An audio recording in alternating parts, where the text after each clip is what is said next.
Hello. हाँ, अगस्त का polity हम लोग पढ़ेंगे। और पहले देख लेते हैं क्या आर्टिकल्स हैं इसके अंदर।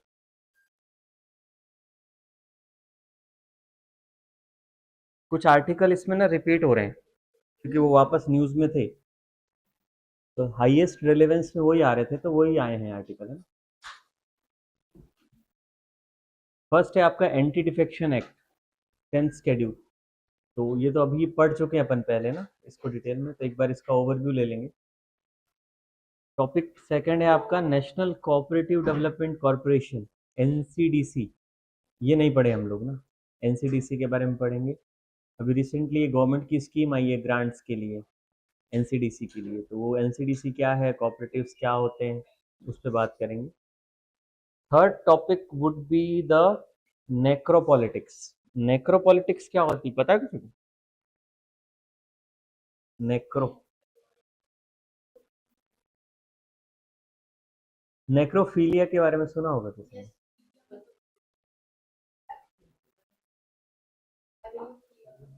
हाँ, होता है ना, पीडोफीलिया होता है ना। वैसे ना, फीलिया एक्चुअली, ठीक है। फीलिया एक्चुअली जो वर्ड होता है वो होता है टू गेट अट्रैक्टेड और to fancies toward something. Okay. Philosophy में जो फिलो होता है ना, दैट फिलो मीन्स लव ही होता है। सोफी मतलब विजडम होता है, लव फॉर विजडम फिलोसफी होता है। ठीक है। वैसे ही फीलिया जो होता है वो होता है, क्या बोलते हैं, कि टू अट्रैक्ट और फैंसीज टूवर्ड समथिंग। नेक्रोफीलिया एक वर्ड जो कि लास्ट 1-2 साल से प्रिवेलेंस में है, नेक्रोफीलिया। अब फीलिया तो ठीक है, बट नेक्रो का क्या मतलब होता है? पर हमको पढ़ना है नेक्रो पॉलिटिक्स। तो ये अभी रिसेंट टाइम में कहीं न्यूज में आया है, नेक्रो पॉलिटिक्स। तो नेक्रो actually it's about the dead, about the dead. ठीक है।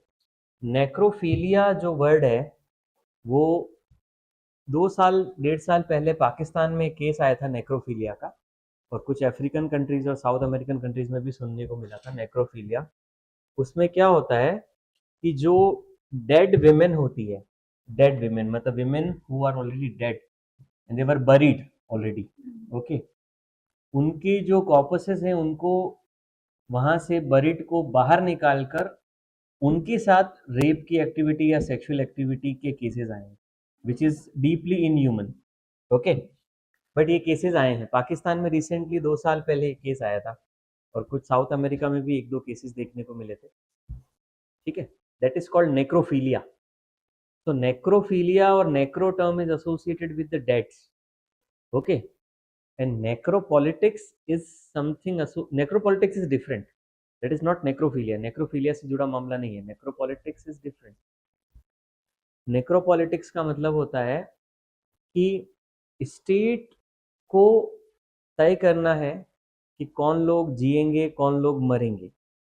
मीन्स लोगों की लाइफ पर डिसीजन स्टेट लेता है, no doubt state takes decision for the life of the people.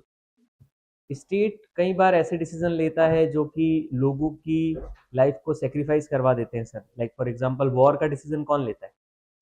State लेता है, बट उसमें इंडल्ज कौन होते हैं? मिलिट्री पर्सनल्स होते हैं। लाइफ किसकी जाती है? मिलिट्री पर्सनल्स की जाती है। तो किस एक्सटेंट तक स्टेट जो है वो इस तरीके का डिसीजन ले, ठीक है, ये अथॉरिटी उसके पास है कि नहीं है। ये नया टर्म है अभी पॉलिटिक्स में, तो इस पे बातचीत होती है। It's about it this it is the this is the politics about the life and death of the people. Okay. Government ये भी डिसाइड करती है कि कौन सा सेक्शन कैसे जिएगा, किस सेक्शन को रिलीफ देना है, किसको नहीं देना है। There is so much government do, and when those matters are associated with the lives and deaths of the people, that particular thing is considered as a necro politics. We'll discuss about this term. Okay, मतलब इससे घूम फिर के associated question आ सकता है। here comes governor's power over the state bills. That is again the repetitive article we are already discussed it, हम पढ़ चुके हैं। जो पढ़ चुके हैं हम लोग वापस नहीं पढ़ेंगे। And then the national organ and tissue transplantation organisation, जो हमने नहीं पढ़ा है सर। ठीक है। ये एनओटीटीओ के बारे में हमने अभी तक पढ़ा नहीं है कि इंडिया में ऑर्गन ट्रांसप्लांट करने का क्या कल्चर है, कौन सी ऑर्गेनाइजेशन इसको मैनेज करती है, क्या कोई पॉलिसी बनी हुई है, किस तरीके से मैनेज होता है, ये एजेंसी कहाँ से आई है, कोई एक्ट है, स्टैट्यूटरी है, कॉन्स्टिट्यूशनल है, इस पर हम बात करेंगे। ठीक है, should we start? Okay, the first article is repetitive, the same article that Supreme Court recently delivered landmark judgment strongly criticized the Telangana Assembly Speaker. याद है ना वो? अभी आई थिंक कल भी हमने क्वेश्चंस डिस्कस किए थे इसके, वही आर्टिकल है। अब इसके अंदर आप देखो कि 10th शेड्यूल पे जल्दी से रिवीजन कर लेते हैं। 85 में ऐड हुआ था, 52nd कॉन्स्टिट्यूशन अमेंडमेंट एक्ट है। ठीक है, anti defection 10th schedule add हुआ था, और डिस्क्वालिफिकेशन के ग्राउंड क्या है? Voluntary resign from the party, खुद से छोड़ रहा है party sir. Defines of the party whip, party का डिसिप्लिन तोड़ रहा है, वोटिंग अगेंस्ट कर दे रहा है या विप के हिसाब से नहीं कर रहा है। इंडिपेंडेंट मेंबर्स ज्वाइनिंग पार्टी, कोई इंडिपेंडेंट मेंबर अगर निर्दलीय निर्वाचित हुआ है और पार्टी ज्वाइन करता है, और नॉमिनेटेड मेंबर अगर 6 महीने के बाद ज्वाइन करता है, विद इन 6 महीने में अगर पॉलिटिकल एलिजियंस दिखा देता है तो वो हटेगा नहीं सर। ठीक है, डिसीजन मेकिंग अथॉरिटी किसके पास है सर? स्पीकर के पास होती है, हमको पता है। Reflect the principal that house itself through it's presiding officer should maintain its own internal discipline, अंदर का डिसिप्लिन आप संभालो सर। ठीक है, की aspect of speakers authority, suo motu power, ये इंपॉर्टेंट है, ये हमने नई बात करी इस पे। सुओ मोटो पावर का मतलब है कि कहीं पर अगर एंटी डिफेक्शन वाले कानून के अंदर कोई भी अगर लेजिस्लेटर इंडल्ज है, तो स्पीकर को जरूरी नहीं है कि वो कंप्लेंट का वेट करेगा, स्पीकर सुओ मोटो कॉग्निजेंस भी ले सकता है। ये चीज हमने नहीं पढ़ी थी अभी तक। ठीक है, तो इस एक्ट के अंदर स्पीकर के पास क्या है sir? Suo motu. The speaker can effectively act suo motu in anti defection matters, but this power is not explicitly written in the 10th schedule, it flows from constitutional interpretation and practice. तो directly suo motu powers नहीं लिखी हुई है, but कहीं ना कहीं discipline maintain करने के लिए वो करेगा ही सर। ठीक है सर, आ रहा है? तो suo motu proceedings can initiate proceeding independently without without even complaining, मतलब कंप्लेन नहीं आ रहा है फिर भी वो कर सकता है, इस चीज का ध्यान रखेंगे। और ठीक है, क्वासी जुडिशियल है, फाइनल अथॉरिटी उसी की है सर। कि हो तो होलोन वाले केस में है कि वो उसके पास जुडिशियल रिव्यू तो इसका हो सकता है, क्या है कि हो तो होलोन, ये केस था ना 1992 का, नागालैंड असेंबली का, जुडिशियल रिव्यू कर सकता है सर कोर्ट, हमको पता है सर। तेलंगाना केस भी हमको पता है। ठीक है, इंपॉर्टेंट ये है कि court have indicated that disqualification petition should ordinary be decided with in approximately 3 months, ये भी ध्यान रखना। ये क्योंकि उस समय जब हमने पढ़ा था तब ये केस गया था, ये आया है तब केस में वर्डिक्ट आया है, तो वर्डिक्ट में वो कहा है कि 3 महीने के अंदर क्या करना है आपको, एंटी डिफेक्शन के केस को खत्म करना है सर, जब कंप्लेंट आ जाए। अब सुओ मोटू कॉग्निजेंस लेगा वो तो उसके खुद पर निर्भर करता है ना। सुओ मोटो वाले में तो आप टाइम नहीं बता सकते ना कि भाई तू कब ले संज्ञान, कंप्लेंट आ गई उसके बाद वो with in stipulated time period में चीजों को खत्म करे सर। 91st कॉन्स्टिट्यूशनल अमेंडमेंट 2003 में जो हुआ, उसमें क्या हुआ सर? जब कानून बना था, जब 52nd अमेंडमेंट आया था 1985 में, उसके अंदर क्या हुआ था कि उसमें लिखा था कि अगर 1/3 लेजिस्लेटर छोड़ते हैं पार्टी को या अपना एलिजियंस चेंज करते हैं, तो वो क्या नहीं होंगे सर? एंटी डिफेक्शन में नहीं आएंगे। 1/3 का रूल था, बट वो बहुत मिसयूज हुआ कुछ साल। तो 2003 में ये 2003 में कॉन्स्टिट्यूशन अमेंडमेंट आया 91st, इसके अंदर उन्होंने 3-4 बदलाव किए। पहला बदलाव क्या है? स्प्लिट एक्सेप्शन को हटा दिया सर, कि 1/3 वाला अब नहीं चलेगा सर। ठीक है, और 1/3 की जगह उन्होंने लेकर आए मर्जर वाला, 2/3 कर दिया सर, कि अगर 2/3 लेजिस्लेटर जो हैं वो अगर पार्टी छोड़ के चले जाते हैं तो उसको मर्जर माना जाएगा सर, तो वो लोग डिस्क्वालीफाई नहीं होंगे सर, इस बात का ध्यान। तो अभी ओरिजिनल में क्या था सर? 1/3। ठीक है, तो मिसयूज हुआ बहुत ज्यादा। तो अब 91st अमेंडमेंट 2003 में क्या कर दिया? 2/3 कर दिया। और 2/3 में क्या होता है कि अगर 2/3 लेजिस्लेटर्स आपके अगर पार्टी छोड़ के चले जाते हैं तो डिस्क्वालीफाई नहीं होंगे, उसको मर्जर कंसिडर किया जाएगा रादर देन कि डिफेक्शन। ठीक है,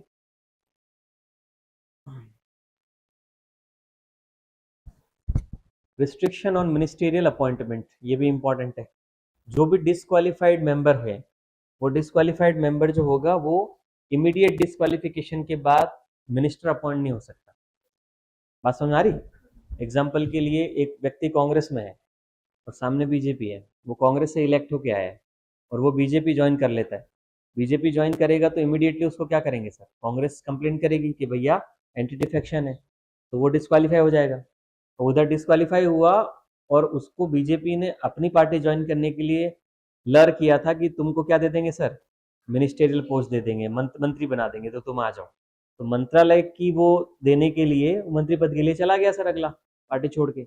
ये तो लालच दे सकते हैं ना। तो इसीलिए ये लिखा है कि जो डिस्क्वालिफाइड पर्सन है can not be appointed as minister until he got re elected. तब तक नहीं हो सकता जब तक कि वो वापस री इलेक्ट नहीं हो जाए। समझ गए सर? इस चीज का ध्यान रखना। या फिर उसका लेजिस्लेटर का टर्म एक्सपायर हो, मतलब वही जो पूरा टर्म एक्सपायर होगा देन। ठीक है, मतलब 1 साल में डिस्क्वालीफाई हो गया तो 4 साल बचे हैं, तब तक वो नहीं बन पाएगा, नए वाले में ही बनेगा फिर। एक मतलब एक कहीं ना कहीं बीच में क्या दे रखा है, बफर टाइम दे रखा है, ताकि कहीं ना कहीं क्या हो सर, एक काइंड ऑफ एक मॉरल प्रेशर बने कि कोई मतलब नहीं उधर जाने का, अभी 4 साल कर नहीं पाऊंगा, 2 साल कर नहीं पाऊंगा, 3 साल कर नहीं पाऊंगा, है ना। एक और इम्पोर्टेंट चेंज क्या आया था, size of council of minister. याद है ना, अभी ये क्वेश्चन किया था अपन ने, है ना। तो 91st अमेंडमेंट के अंदर ही आया था 2003 में कि जो आपकी काउंसिल ऑफ मिनिस्टर है उसका साइज लोकसभा की एक्चुअल स्ट्रेंथ से 15% ही हो सकता है। ठीक है, तो टिपिकली करीब 90 मिनिस्टर हो सकते हैं टोटल किसी भी सेंट्रल काउंसिल ऑफ मिनिस्टर में। टिपिकली 90 से कम होते हैं नॉर्मली। ठीक है, पूरे के पूरे नहीं बना देते। 86 87 के आसपास आता है 15%, 545 का। ठीक है, अप्रोक्सीमेटली 75 से 80 मिनिस्टर बता रहा है, 500 प्लस मेंबर हाउस में। ठीक है, और कैबिनेट में जो बनते हैं मेन तो मिनिस्टर्स बनते हैं। मिनिस्टर को हेल्प करने के लिए कौन बनते हैं सर? एमओएस बनते हैं। फिर एमओएस मतलब मिनिस्टर ऑफ स्टेट, राज्य मंत्री बनते हैं, ध्यान रखना। ठीक है, राज्य मंत्री मतलब ऐसा नहीं कि किसी राज्य का मंत्री, राज्य मंत्री केंद्र में ही होता है। वित्त मंत्री जैसे है तो वित्त मंत्री के अंदर 2 3 एमओएस होते हैं, मिनिस्टर ऑफ स्टेट। वित्त मंत्रालय में मिनिस्टर ऑफ स्टेट, राज्य मंत्री, तो वो काइंड ऑफ जूनियर मिनिस्टर है सीनियर वित्त मंत्री के अंदर। ठीक है, कभी कभी एमओएस इंडिपेंडेंट स्वतंत्र प्रभार भी मिलता है उनको, इंडिपेंडेंस भी मिलती है। जैसे मंत्रालय के अंदर 5 विभाग है मिनिस्ट्री ऑफ फाइनेंस में, तो डिपार्टमेंट ऑफ एक्सपेंडिचर को आपने स्वतंत्र प्रभार दे दिया किसी को एमओएस बना के। स्वतंत्र प्रभार का मतलब है कि उसकी फिर मेन जो मिनिस्टर है उससे वो इंडिपेंडेंट रह के काम करते हैं। ठीक है, ठीक है, ये तो अब एंटी डिफेक्शन के क्या इंपॉर्टेंस है मेंस के लिए। ठीक है, historical timeline, 10th schedule 52 1985, 91st amendment से स्ट्रेंथन हुआ सर। जुडिशियल इंटरप्रिटेशन है ये कियोतो होलोन वाला। ग्राउंड फॉर डिस्क्वालिफिकेशन बहुत सारे, वॉलंटरी छोड़ेगा, विप के डिसिप्लिन में नहीं रहेगा, इंडिपेंडेंट अगर पार्टी ज्वाइन करेगा, या नॉमिनेटेड आफ्टर 6 महीने ज्वाइन करेगा। अथॉरिटी एंड रिव्यू कौन है? Speaker, chairman, deciding authority. Decision Kihoto होलोन में जुडिशियल रिव्यू में आएगा। Court expect decision with in reasonable time, 3 महीने में डिसीजन ले लो सर। 91st अमेंडमेंट में 1/3 का क्लॉज हटा दिया, 2/3 मर्जर है सर। डिस्क्वालीफाइड मेंबर को मिनिस्ट्री नहीं मिलेगी और 15% पे क्या रहेगी, टोटल स्ट्रेंथ रहेगी। ठीक है, ये स्ट्रेंथ को 15% पे कैप करना सीधा इस एक्ट से जुड़ा हुआ नहीं था, पर जुड़ा हुआ था। क्योंकि क्या होता है, अगर कैप नहीं करोगे ना तो बहुत सारे मंत्री बना देते। तो आप ऑलरेडी मान लो बहुत मंत्री बना चुके हो, तो आपके पास अगर मंत्रालय का लिमिट नहीं रहेगा तो आप क्या करोगे, किसी को भी उधर से इधर जंप करा के मंत्री बना दोगे, नया मंत्रालय क्रिएट करके, है ना। मंत्रालय क्रिएट करना तो पीएम के हाथ में है सर, वो कभी भी क्रिएट कर सकते हैं। मंत्रालय कोई संवैधानिक नहीं होता है, मंत्रालय सारे क्या होते हैं सर, पीएम क्रिएट कर सकता है कभी भी, है ना। पीएम को कल क्रिएट करना हो मिनिस्ट्री ऑफ हैप्पीनेस, वो क्रिएट कर सकता है। पीएम को कल करना हो कि भैया मिनिस्ट्री ऑफ इन्वायरमेंट को बंद कर दो, बंद कर सकता है वो, है ना। मिनिस्ट्रीज तो पोर्टफोलियोज बनाए जाते हैं to assist the prime minister in order to execute.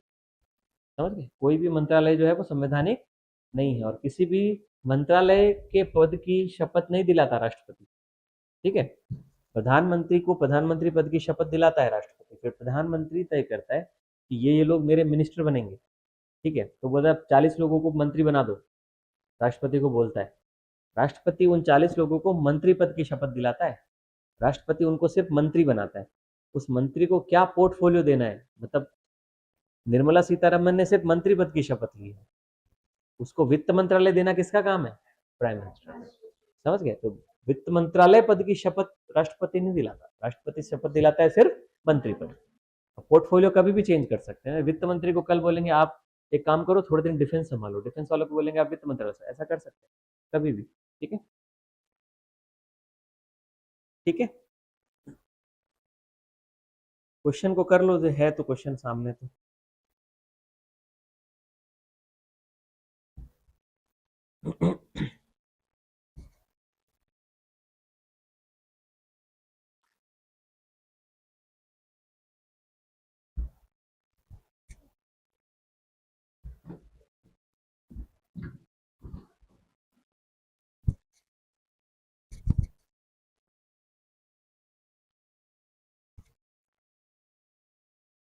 Anti defection law in India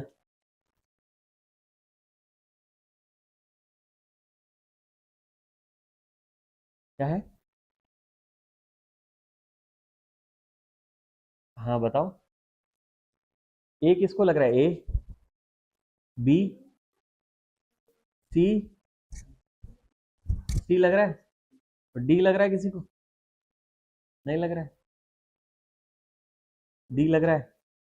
वो बोल रहा है कि एंटी डिफेक्शन एक्ट में कौन से करेक्ट पूछ रहा है ना। 91st deleted the split provision, meaning that the split by one-third member of party no longer protect them from disqualification। बात ठीक है? स्प्लिट वाले को हटाया था। Prior to 91st, there was no constitutional ceiling on the size of COM at the state level, which often led to inflated cabinet to reward defectors। क्या लगता है? हम्म, सही लग रहा है? थर्ड क्या है? अच्छा, सेकंड में ही कंफ्यूजन है, सी और डी में ही कंफ्यूजन हो रहा है ना, मतलब स्टेटमेंट 2 में कंफ्यूजन है, 3 तो सही है। A member disqualified under 10th schedule is immediately barred from holding any remunerative political post until fresh elections are held or the original term expire।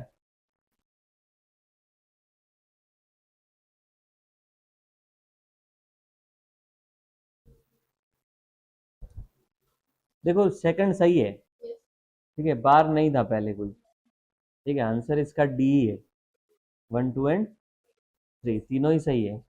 ठीक है, डी है। ठीक है, पहले बार नहीं था इसलिए तो बार लगाया, नहीं तो मिनिस्टर ही मिनिस्टर बना रहे थे आप थोड़े ज्यादा, है ना। सारे लेजिस्लेटर को सबको एग्जीक्यूटिव बना दोगे तो क्या मतलब है फिर, है ना। गवर्नमेंट के अंदर 300 लोग होंगे, मतलब 300 आपके एमपीज हैं, सबको मिनिस्टर बना दोगे क्या?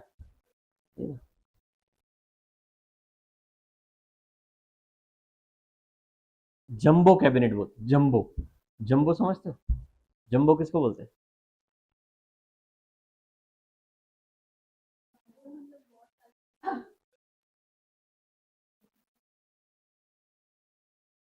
ये 1 2 एंड 3 है। ठीक है, इसको करो।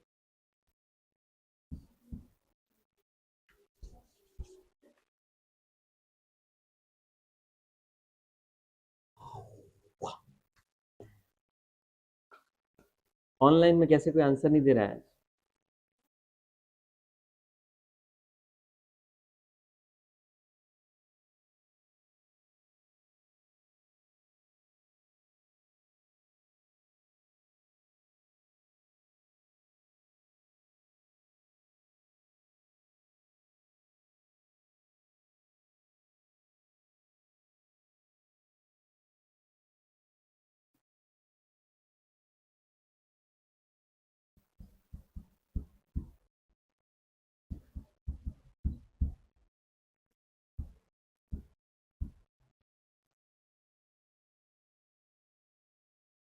हो गया? क्या आंसर? ए है, बी है, सी है, बी है, बी फॉर बॉल। अच्छा, ऑनलाइन में भी आया आंसर। टू, बी तो है ही नहीं इसमें, 1 2 3 4 है। टू है मतलब the decision making process under 10th schedule, सब टू ही बता रहे हैं ना। हाँ तो सही होगा फिर, बी है। नीचे बी दे रखा है, इधर one B B C D नहीं है। Very nice, nonsense.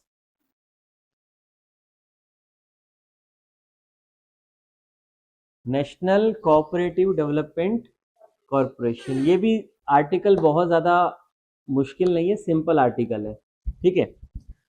अभी रिसेंटली यूनियन कैबिनेट ने एक स्कीम अप्रूव करी है जिसका नाम है सेंट्रल सेक्टर स्कीम। स्कीम जानते हैं ना, दो इंपॉर्टेंट टाइप की होती है, सेंट्रली स्पॉन्सर्ड और central sector. Central sector scheme का मतलब है कि उसका पूरा का पूरा एक्सपेंडिचर और मैनेजमेंट कौन देखेगा सर? सेंट्रल गवर्नमेंट देखेगी, सेंट्रल सेक्टर स्कीम का। और सेंट्रली स्पॉन्सर्ड स्कीम का मतलब है कि सेंट्रल गवर्नमेंट उसको लेकर आई है, बट वो जो है उसका इम्प्लीमेंटेशन स्टेट्स करेंगे, और उसमें फंडिंग पैटर्न होगा जिसमें कुछ पार्ट सेंट्रल पे करेगा और कुछ पार्ट स्टेट पे करेगा। समझ गए? यूजुअली 60-40 या 80-20, 19-10 ऐसा भी रहता है, अलग अलग रहता है, ठीक है। तो स्कीम टू स्कीम डिपेंड करता है, यूजुअली किसी किसी में 50-50 भी होता है। तो सेंट्रली स्पॉन्सर्ड में इम्प्लीमेंटेशन एजेंसी स्टेट्स होते हैं, और एक्सपेंडिचर क्या होता है, डिवाइड करते हैं। तो आयुष्मान भारत जो सेंट्रली स्पॉन्सर्ड स्कीम है, तो स्टेट्स भी एक्सपेंडिचर देते हैं सर, ठीक है। बहुत सारी स्कीम्स ऐसे सेंट्रली क्या होती है, स्पॉन्सर्ड होती है। ये पर क्या है, सेंट्रल सेक्टर स्कीम है, इसका मतलब इसका पूरा एक्सपेंडिचर कौन देगा सर? केंद्र सरकार ही देगी। Central sector scheme titled grant in aid to national cooperative development corporation. NCDC एक एजेंसी है सर, जिसका काम क्या है उसके नाम में ही लिखा हुआ है, कोऑपरेटिव डेवलपमेंट। तो कोऑपरेटिव आप जानते हैं क्या होती है सर? सहकारिता, है ना। कोऑपरेटिव का मतलब क्या है? ग्रुप ऑफ पीपल होता है जो अपने कॉमन इंटरेस्ट के लिए क्या करते हैं, एक ऑर्गेनाइजेशन बनाते हैं और अपने मेंबर्स के इंटरेस्ट के लिए काम करते हैं। वो कोई एंटरप्राइज भी खोल सकते हैं सर, है ना। और सबका अपना अपना एक शेयरिंग होता है, शेयर होल्डिंग होता है, it's a kind of cooperative institution जो है वो भारत में जेन्युइनली बहुत इंपॉर्टेंट है, क्योंकि वो काफ़ी हद तक लोगों के लिवलीहुड को इंश्योर करते हैं, लोगों का जीवन जो है बेहतर बनाते हैं कोऑपरेटिव्स। एनसीडीसी को समझना है, constitutional and statutory framework, organisational profile. NCDC is a statutory body, पहले तो ये ध्यान रखना है, स्टैट्यूटरी बॉडी है सर, ठीक है। और national cooperative development corporation act 1960, 1962 के एक्ट के अंडर बना है एनसीडीसी, ध्यान रखना है पहले। तो इसका मतलब कोऑपरेटिव है, मतलब स्टैट्यूटरी है। फिर आता है इसके लिए ऑल टुगेदर एक अलग मंत्रालय है सर, मिनिस्ट्री ऑफ कोऑपरेशन। पहले ये मंत्रालय नहीं था, ये 2021 में ही क्रिएट हुआ है, ठीक है। पहले कोऑपरेटिव का कोई अलग मंत्रालय नहीं था, अभी ही क्रिएट हुआ है 2021 में, ministry of cooperation.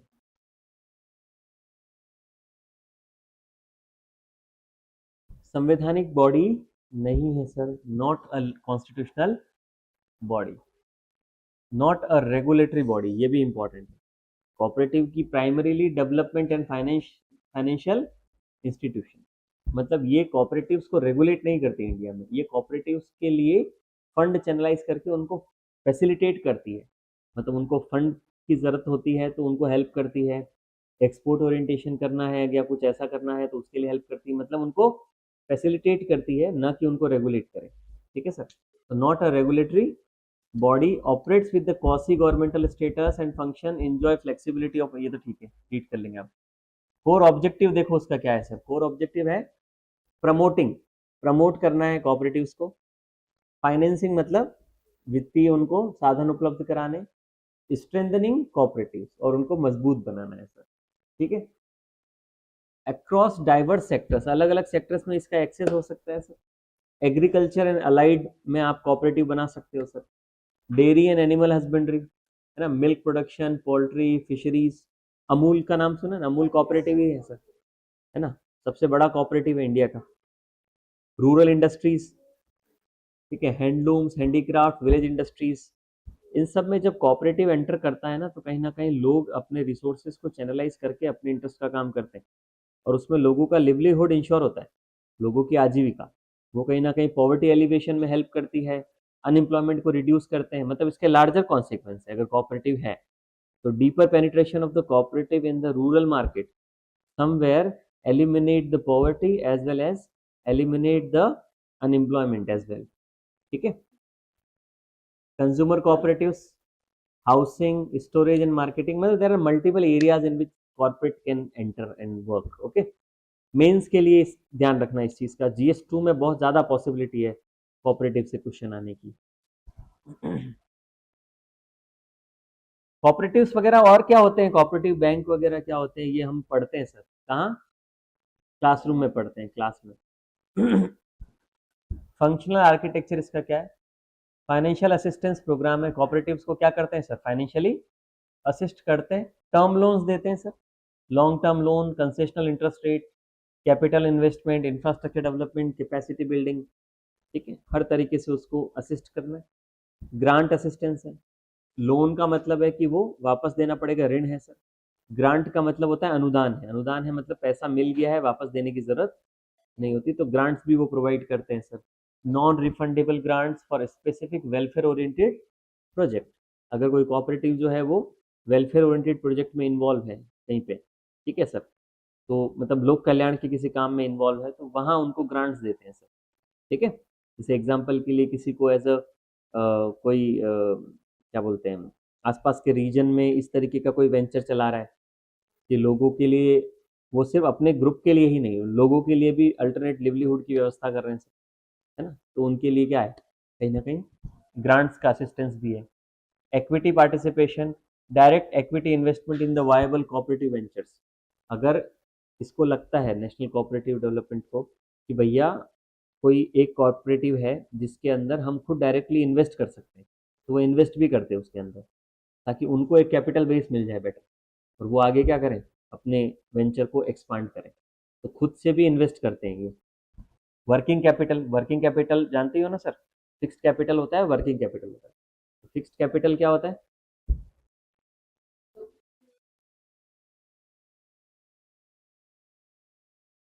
Working capital और फिक्स्ड कैपिटल में डिफरेंस पता है?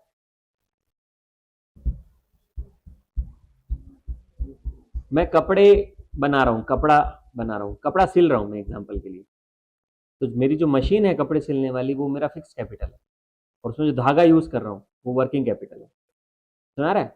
मैं चाय बना रहा हूँ और चाय बेच रहा हूँ, जो स्टोव यूज हो रहा है वो मेरा फिक्स कैपिटल है, और जो दूध यूज कर रहा हूँ, चाय पत्ती यूज कर रहा हूँ, वो वर्किंग कैपिटल है. ये डिफरेंस होता है. ठीक है. ऑल तो डेप्रिसिएशन के बेस पे मत देखना कि ये लैपटॉप यूज हो रहा है तो ये लैपटॉप क्या है, फिक्स कैपिटल. सुना रहा है?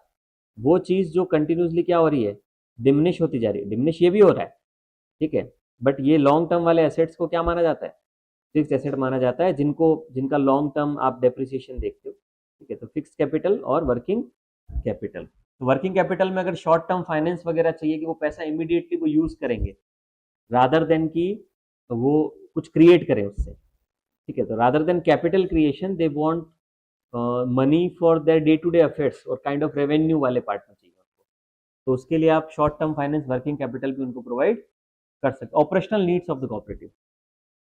समझ में आ रहा है पॉइंट? तो ये लॉन्ग टर्म का भी फाइनेंस करेगा उनको, ऊपर जो लॉन्ग टर्म फाइनेंस कर रहा है ना, उसमें वो कैपिटल क्रिएट करेगा, इंफ्रास्ट्रक्चर डेवलपमेंट कर रहा है ना, तो कैपिटल पार्ट दे रहा है उनको, कैपिटल के अलावा रेवेन्यू पार्ट के लिए वर्किंग कैपिटल भी दे रहा है. समझिए. Project formulation and appraisal, capacity building initiative, ये तो अब बहुत बहुत क्लीशे चीजें हैं जो आपको बेसिक स्टैटिक में पढ़ते हो आप, कि भाई कोऑपरेटिव में ये एजेंसी करेगी क्या. ठीक है. कोलैबोरेटिव फ्रेमवर्क, ये भी क्लीशे है सर बिल्कुल, जो एक्सपेक्टेड है कि आपको पता होना चाहिए. न्यू सेंट्रल सेक्टर स्कीम, अभी जो ग्रांट इन एड आया है एनसीडीसी को, सेंट्रल गवर्नमेंट स्कीम लाई है कि एनसीडीसी को हम ग्रांट देंगे सर. इन एड का मतलब है कि एक सहायता दे रहे हैं, अनुदान की सहायता, ग्रांट इन एड का मतलब ये है. ठीक है. तो एनसीडीसी के काम को और प्रमोट करना है तो गवर्नमेंट उसको एड दे रही है सर. ठीक है. स्कीम आर्किटेक्चर क्या है, पहले तो सेंट्रल सेक्टर की स्कीम, स्कीम से सवाल आते हैं प्रीलिम्स में, ध्यान रखना है ना, कम से कम 2 से 3 क्वेश्चन कभी कभार स्कीम से आ जाते हैं, एक तो आता ही है कम से कम. तो सेंट्रल सेक्टर स्कीम है, और पूछता यही चीज है, सेंट्रल सेक्टर है क्या, इस तरीके का क्या है, अंदर का कोई फीचर पूछेगा. 100% funding by the union government. No financial burden on state, राज्यों पे कुछ नहीं है sir. Implemented directly through the NCDC without state intermediation, states का है ही नहीं सर इसके अंदर। सेंट्रली स्पॉन्सर्ड स्कीम तो यूजुअली स्टेट ही इंप्लीमेंट करता है, इसमें नहीं है sir. Uniform application across all state, सारे स्टेट्स और यूटी में लग रही है, कोई एक्सेप्शन नहीं है। क्वेश्चन आता है प्रीलिम्स में तो वो 3-4 जो देता है ना ऑप्शन, स्टेटमेंट देता है, फिर वो ऑप्शन का कॉम्बिनेशन लेता है। उसमें ये ऐसा पूछ लेता है कि this scheme is central sector scheme 100% funding by union, नीचे लिख देगा it is uniformly applicable to all states and UTs except Jammu and Kashmir. ये एक्सेप्शन लिख दिया तो इस चीज़ों का ध्यान रखना, ठीक है। देखो स्कीम्स ना कम से कम सरकार की चल रही होगी 500 की 500 स्कीम का सबका अंदर का डिटेल तो याद नहीं कर सकते, और वो इम्पेरेटिव भी नहीं है। पर जो चीज़ करंट अफेयर्स में, ये तो अभी लॉन्च हुई ना स्कीम, तो जो रिसेंटली लॉन्च स्कीम है 1 से 2 साल में, वो हमको पता होनी चाहिए। दूसरा, जो गवर्नमेंट की फ्लैगशिप स्कीम्स होती है, फ्लैगशिप स्कीम्स का क्या मतलब है? फ्लैगशिप स्कीम का मतलब है कि हर मंत्रालय की अपनी कुछ ना कुछ फ्लैगशिप स्कीम्स होती है, जो उस मंत्रालय का झंडा फ्लैगशिप स्कीम का क्या मतलब है? भाई सबसे आगे वो स्कीम चल रही है और सबसे ऊपर वो स्कीम चल रही है, झंडा ऊपर रहता है और आगे रहता है, समझ आया? ठीक है, तो फ्लैगशिप स्कीम मतलब एक, ये तो समझाने का तरीका है, ऐसा कुछ इसका लिटरल मीनिंग नहीं है। फ्लैगशिप स्कीम का मतलब है कि वो सबसे कोर स्कीम है उस मंत्रालय की, है ना। तो उन फ्लैगशिप स्कीम्स को गवर्नमेंट ऑफ इंडिया की आपको ध्यान रखना है। जैसे आयुष्मान भारत हेल्थ केयर की एक बड़ी स्कीम है, फ्लैगशिप स्कीम है। उसी तरीके से डिजिटल इंडिया फ्लैगशिप है सर। डिजिटल इंडिया के अंदर बहुत सारे छोटे छोटे क्या चल रहे हैं, मिशन चल रहे हैं, है ना। नेशनल जो प्लान है क्लाइमेट चेंज का, है ना, national action plan on climate change 2008 में जो लॉन्च हुआ, फ्लैगशिप है सर, ठीक है। तो ये मंथ स्कीम मैं कह रहा हूँ 500 स्कीम है, सब नहीं याद कर सकते, पर वो स्कीम्स जो कि करंटली न्यूज में है 1 से 1.5 साल में, वो पता होनी चाहिए। और दूसरा, बड़ी फ्लैगशिप स्कीम्स पता होनी चाहिए, क्योंकि जब आप मेंस भी लिखोगे तो मेंस में तो डेफिनेटली यही सब तो लिखना पड़ेगा। भाई किससे जुड़ा, क्या चाइल्ड से रिलेटेड कोई क्वेश्चन आएगा, कोई स्कीम आपको डालनी पड़ेगी, तो वो सब पता होना चाहिए। हाँ, और स्कीम्स का कोई ना कोई एक आध बुकलेट रखो अपने पास। है किसी ने रखा है अपने पास बुकलेट स्कीम्स का, सरकारी स्कीम्स का कौन सा रखा है? जीआईएस का रखा है, स्कीम्स का अलग से है? हाँ, तो उसको रख सकते हो। अपडेटेड होना चाहिए बस वो, है ना, पुराना नहीं होना चाहिए। अपडेटेड है अगर तो दैट वुड सफाइस। ओके, नहीं हो तो पूछ लेना, मिल जाएगा, पीडीएफ तो होगा ही, है ना। किसी भी इंस्टीट्यूट का पढ़ सकते हो, यहाँ का पढ़ो कहीं और का पढ़ो, पढ़ना जरूरी है ना। बस ये है कि उस स्कीम्स का एक एक का रट्टा मत मारना, नहीं तो फिर स्कीम से याद होगी और कुछ याद नहीं होगा। स्कीम्स का रट्टा नहीं मारना है। हाँ, मोस्ट इम्पोर्टेंट कैसे पता चलेगा? वो 6-7 महीने क्लास कर लोगे पता चल जाएगा। हाँ, ऐसे ही पता चलेगा, न्यूज़पेपर पढ़ोगे ऐसे ही पता चलेगा, आपको खुद समझ में आएगा ना। स्कीम का सेवेरिटी, स्कीम का महत्व, स्कीम की ग्रेविटी आपको खुद समझ में आ जाएगी। भैया ये स्कीम कैसी है, पढ़ने लायक है कि नहीं, या फालतू टाइप है कुछ, या ऐसे ही चल रही है ना। क्योंकि उसका रेलेवेंस आप खुद बनाओगे। 200 स्कीम्स में से, 500 स्कीम्स में से आपको इंपॉर्टेंट हाईलाइट करवा दें, उसकी जरूरत पड़ेगी ही नहीं, खुद से समझ में आ जाएगा। बुकलेट तो रखो पहले अपने पास, है ना?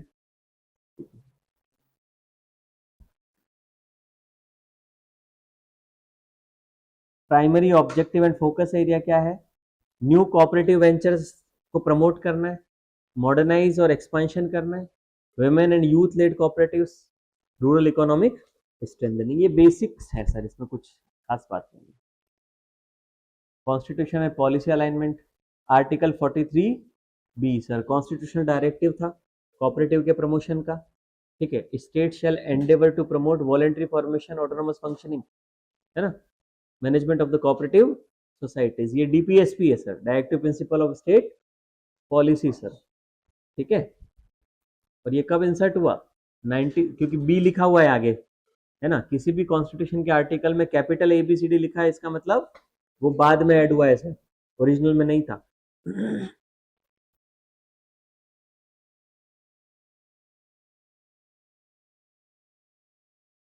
तो बीपीएसपी था, ठीक है। उसके बाद आपने 19(1)(c) के अंदर right to form cooperative as fundamental right, ठीक है। तो कोऑपरेटिव को फॉर्म करना क्या है आपका फंडामेंटल राइट है सर, 19(1)(c), ठीक है। फ्रीडम ऑफ स्पीच एक्सप्रेशन है ना, फ्रीडम ऑफ मूवमेंट भी है, और मूवमेंट के बाद क्या है सर, फॉर्मेट करना भी है, मतलब आप एसोसिएशन फॉर्म कर सकते हो, है ना। आर्टिकल 19 क्या कहता है, आर्टिकल 19 का वन क्या है, वन का A freedom of speech expression, second क्या फ्रीडम ऑफ मूवमेंट, तीसरा फ्रीडम ऑफ एसोसिएशन, है ना।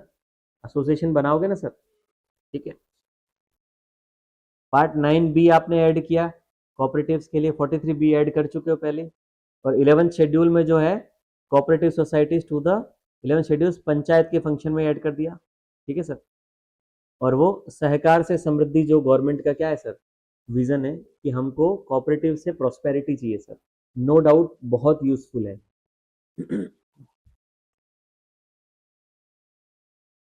10 लाख से ज्यादा कोऑपरेटिव सोसाइटीज इंडिया में रजिस्टर्ड हैं सर, 28 करोड़ मेंबर हैं सर कोऑपरेटिव्स में, ठीक है। Citizens connected through cooperative movement 28 crore, cooperatives का बहुत बड़ा नेटवर्क है,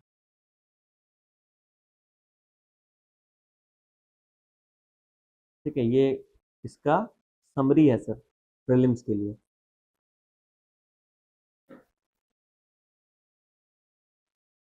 हटा दो,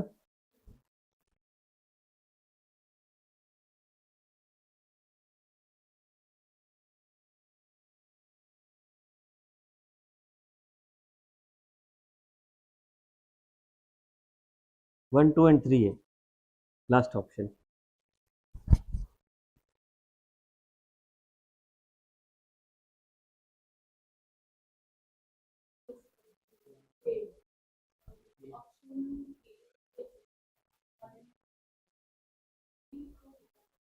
हम्म,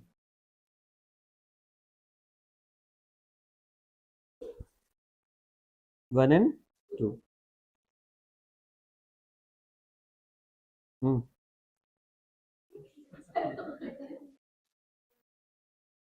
पढ़ो पढ़ो।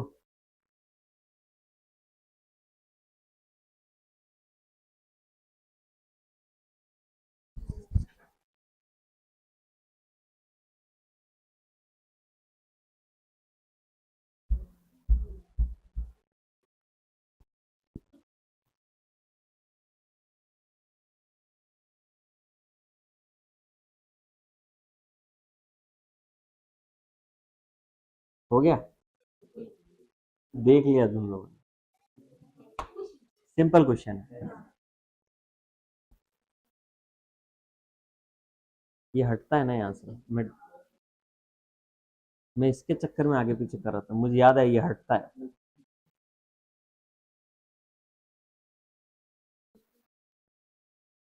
43 B,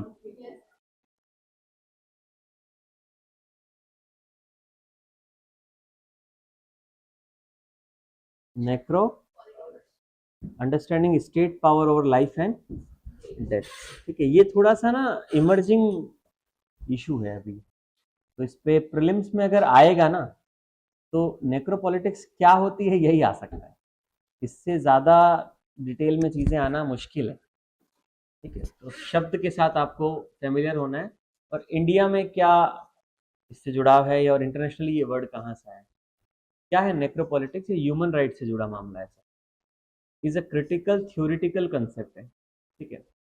how sovereign power operates through the management of death and the determination of what lives which lives are worth protecting and which can be exposed to death, violence और neglect। मतलब state कैसे तय करता है कि कौन जीवन जीने का अधिकारी है कौन नहीं है, और उस आधार पे वो कैसे अपना रिसोर्स एलोकेशन कर रहा है, कि भैया किसी को बेहतर मिल रहा है किसी को कम मिल रहा है। मतलब अगर स्टेट, एग्जांपल बताता हूँ मैं, 2020 से लेके 2024 तक 5 साल के अंदर पॉट होल्स जो होते हैं सड़क पे, ठीक है, उनसे मरने वालों की जो संख्या है एक्सीडेंट में वो 5 गुना बढ़ी है, ठीक है। सड़क किसको बनानी है, स्टेट को बनानी है, पोर्ट होल्स की वजह से एक्सीडेंट हो रहा है, उसमें एक मेजर स्टेक होल्डर कौन है? गवर्नमेंट भी है ना, मतलब रिस्पॉन्सिबिलिटी सरकार की भी है सर, पोर्ट होल्स की वजह से अगर एक्सीडेंट हो रहे हैं। तो अगर राइट इंफ्रास्ट्रक्चर स्टेट क्रिएट नहीं कर रहा even after having capacity, it means state is somewhere taking decisions which are not very prudent, or somewhere state is giving more importance to area where roads are very much clean and giving more importance to infrastructure in some other area rather than equally having equal distribution of development to every part of the country। तो आ रहा मतलब difference आ रहा है। कुल मिला के मैं कह रहा हूँ ये एक इमर्जिंग एरिया है, इसमें सोचना ये है कि स्टेट जो है वो लोगों की लाइफ्स के साथ डील करता है। पॉइंट ये है कि किस एक्सटेंट तक वो कहाँ कैसे डिसीजन ले रहा है, तो मल्टीपल डायमेंशन से इस टॉपिक को सोचा जा सकता है। ठीक है, which lives are worth protecting and which can be expose to death, violence and neglect. ठीक है, कौन सी लाइफ जो है वो वर्थ प्रोटेक्टिंग है, जिनको प्रोटेक्ट करना चाहिए, बाकी को मरने दो, drunkard in the gutter where he ought to be. समझ रहे हो, वो वाली बात है। तो स्टेट ये तय कर रहा है कि भैया किसको जीना है किसको नहीं जीना है, तो ये इसलिए डिबेट है। ठीक है, ये न्यू डिस्कोर्स है। ठीक है, कंसेप्चुअल फ्रेमवर्क इसका क्या है? The term was coined by the Cameroonian philosopher and political theorist Achille Mbembe. ठीक है, एम इज साइलेंट। ठीक है, हाँ, अकिले बेम्बे इन हिज सेमिनल 2003 एसे नेक्रोपॉलिटिक्स, पहली बार ना 2003 के एसे में उस पर्सन ने मेंशन कर दिया था। ये बहुत डीप फिलॉसफी है, मुझे बहुत अच्छा लगा पर्सनली। ठीक है, मतलब इसको अलग से पढ़ना चाहिए। ठीक है, कि भाई ये क्या कहना चाह रहा है। Mbembe built upon but significantly extended Michael Foucault's concept of biopolitics. Foucault, you know? Foucault, not that Foucault नहीं। Michael Foucault, he's one of the very prominent American political scientists who gave the concept of power. Power पे फूको की बहुत अच्छी thesis है। ठीक है, और community critic भी है इसका। फूको का जो पेनोप्टिकन का कॉन्सेप्ट है ना, और फूको की बहुत सारी बुक्स हैं अच्छी अच्छी, माइकल फूको की। लाइक एक बुक है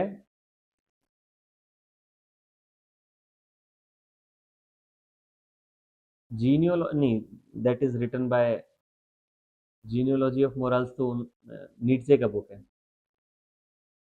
फूको की बुक्स है बहुत सारी, सेक्सुअलिटी, पॉलिटिक्स ऑफ सेक्सुअलिटी, हाँ हाँ, politics of sexuality, something like that. मेरे को अभी रिसेंटली याद नहीं आ रहा, बट 3-4 बुक्स हैं फूको की, अच्छी अच्छी बुक्स हैं। ठीक है, लिव इट। फूको जो है वो post modernist thinker. You know post modernism क्या है? नीड्जे भी पोस्ट मॉडर्न ही है। पोस्ट मॉडर्निज्म पता है क्या है?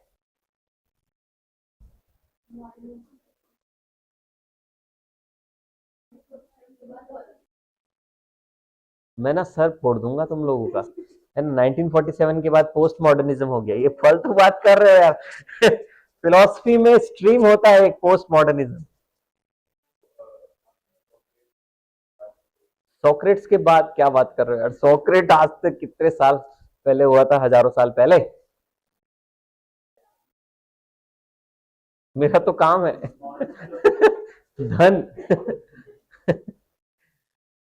पोस्ट मॉडर्निज्म एक ऑल टुगेदर न्यू स्ट्रीम है सर इसके अंदर। ठीक है, इसके अंदर डेरिडा, फूको एंड नीड्जे, ये कुछ इंपॉर्टेंट पॉलिटिकल फिलोसफर से वो आते हैं। पोस्ट मॉडर्निज्म ने यूजुअली क्रिटिक किया है एग्जिस्टेंशियलिज्म को, मतलब एग्जिस्टेंशियलिज्म इन द सेंस की जो क्या बोलते हैं एग्जिस्टिंग थॉट्स होते, वो कह रहे हैं कि reality is nothing but the plethora of interpretation. वो कह रहे हैं कि वास्तविकता कुछ होती नहीं है, वो बस इंटरप्रिटेशन है आपका।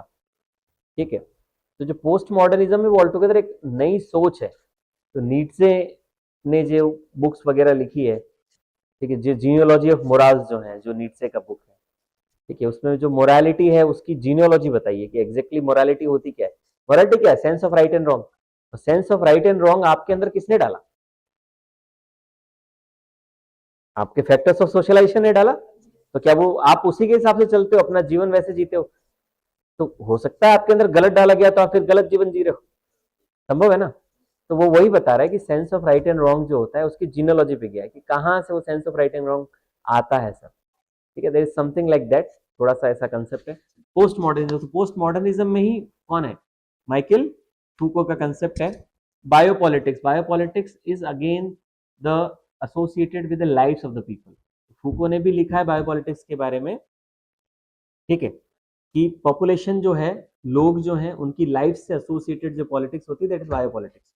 इसी बायोपॉलिटिक्स का ही एक ऑफशूट है नेक्रोपॉलिटिक्स। ठीक है, बायोपॉलिटिक्स जो फूको ने दिया है सर, ठीक है, फूकोल्ट नहीं पढ़ना है उसको, फूको पढ़ते हैं, ठीक है, एलटी नहीं है। Focuses on how state manage life through health care, birth care, public health, population control, welfare system. Biopolitics क्या होती है, बायोपॉलिटिक्स का मतलब है कि स्टेट कैसे लोगों की लाइफ्स को मैनेज कर रहा है, उसको बेटर बनाने की कोशिश कर रहा है। नेक्रोपॉलिटिक्स जो बैम्बे ने बताया क्या है, examine how states and power structure exercise sovereignty through creating condition of death, determining who is expendable and exposing certain population to premature death or social death. Necropolitics is about death. वो कह रहा है कि अपनी sovereignty को आप कैसे use कर रहे हो, कि आप कैसी कंडीशन क्रिएट कर रहे हो कि कुछ सेक्शन ऑफ सोसाइटी है जो बिल्कुल वल्नरेबल और मिजरेबल तरीके से जी रहा है, कि उनके लिए आप सोशल डेथ क्रिएट कर दे रहे हो। That's the necropolitics. समझ आया? While biopolitics asks how do we make people live, बायोपॉलिटिक्स क्या करती है कि लोग कैसे जी पाए, उस पर कोशिश होती है। Necropolitics ask who do we let die, हम किसको मरने दें। नेक्रोपॉलिटिक्स का क्वेश्चन उल्टा है, किसको मरने दिया जाए। And whose death are politically acceptable और इवन नेसेसरी, किसका मरना पॉलिटिकली क्या है, एक्सेप्टेबल है, इवन जरूरी भी है स्टेबिलिटी के लिए। ज्यादा इसमें डूबना मत, थोड़ा फिलोसफिकल कंसेप्ट है, अभी नया भी है पर इंटरेस्टिंग है मामला। Manifestation of necropolitics political power operates through various mechanism, बहुत मैकेनिज्म से होता है। Systematically expose certain group to death, violence और condition incompatible with human dignity. आप कई सारे ग्रुप्स को क्या कर देते हो सर, डेथ में धकेल देते हो, वायलेंस में धकेल देते हो, या फिर ऐसी कंडीशन में धकेलते हो जो कि मानव की जो इंडिविजुअलिटी है, ह्यूमन डिग्निटी के लिए कॉम्पेटिबल नहीं है। एग्जाम्पल के लिए आर्म्ड कॉन्फ्लिक्ट्स एंड ऑक्यूपेशन। ठीक है, perhaps the most direct manifestation of necropolitics occurs in the zones of military occupation and protracted conflict where entire population live under condition of sustained violence and arbitrary death. अभी Palestine में क्या हो रहा है, वही हो, सब डर का माहौल है सर, समझ रहे हो, कोई भी कभी भी मर सकता है sir. Military siege and check points controlling movement, है ना, मिलिट्री, अफगानिस्तान चले जाओ सर, है ना, अभी तालिबान यही कर रहा है, इवन अमेरिका था तो वही यही करता था, है ना, जहाँ पे एकदम इन्वायरमेंट वैसा हो जाए। Deliberate destruction of civilian infrastructure, ये भी हुआ वहाँ पे पैलेस्टाइन वगैरह में। Use of population as human shield और टारगेट, है ना, ह्यूमंस को आप हॉस्टाइल वो सब में कर लेते हो सर सिचुएशन में। Creating of permanent state of emergency, legal framework that legitimise extra judicial killings, जब मन कर रहा है गुलोटीन कर दे रहे हो किसी को, समझ रहे हो, रोबेस्पियर याद है ना वर्ल्ड हिस्ट्री में पढ़े थे। Refugee crisis and border politics, border regimes जो है, माइग्रेशन रूट्स, है ना, यूरोप में माइग्रेशन क्राइसिस हो रही है तो एक देश छोड़ के अब जिंदा रहने के लिए दूसरे देश जा रहे हैं, रूट सही नहीं है, डेथ का खतरा है ना, डिटेंशन सेंटर है, इनएडिक्वेट कंडीशन है सर, बहुत दिक्कत है। मतलब ये समझ आ रहा है ना, ये सारी समस्याएं पैदा कौन कर रहा है, स्टेट ही तो कर रहा है, स्टेट के पास सॉवरेनिटी है, तो आप अपनी पावर को कैसे यूज कर रहे हो। Racialise and caste based violence, ये तो इंडिया में भी है sir. Systematically exposure of marginalise communities to state and social violence, ये भी होता है। आपने भले ही क्रिएट कर दिए कानून, सिविल राइट प्रोटेक्शन एक्ट है आपके पास 1955 का, SC/ST prevention of atrocity act है 1989 का, है सर। आपने वो वुमेन के लिए डोमेस्टिक वायलेंस एक्ट भी अभी हम पढ़ रहे थे इधर, है ना, उस क्लास में। तो इतने सारे एक्ट्स आपने बना रखे, बट ग्राउंड लेवल पे अभी भी चीजें वैसी नहीं है सर, एग्जीक्यूशन भी जरूरी है। Contemporary relevance and application, pandemic governance, ठीक है, COVID-19 pandemic revealed stark necropolitical dimension and differential access as to healthcare, vaccine and life-saving recourse।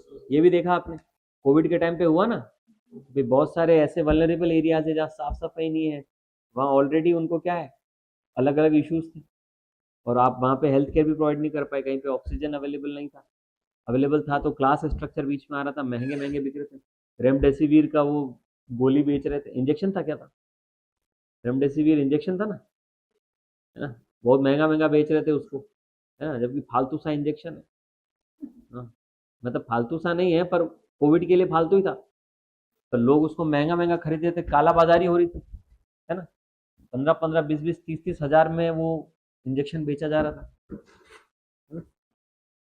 Environmental injustice है सर, है ना, कहीं पे नदियों में गंदा पानी जा रहा है, कहीं पे सब गंदा है, कहीं पे बहुत अच्छा है। गवर्नेंस एंड इनइक्वालिटी, समझ गए ना, कुल मिला के ये मेंस के लिए है, थोड़ा प्री में नहीं आएगा क्वेश्चन, ठीक है, प्री में नहीं आने वाला, प्री में कंसेप्चुअल है नहीं इतना। Why this concept matter means, prelim note देख लो सर।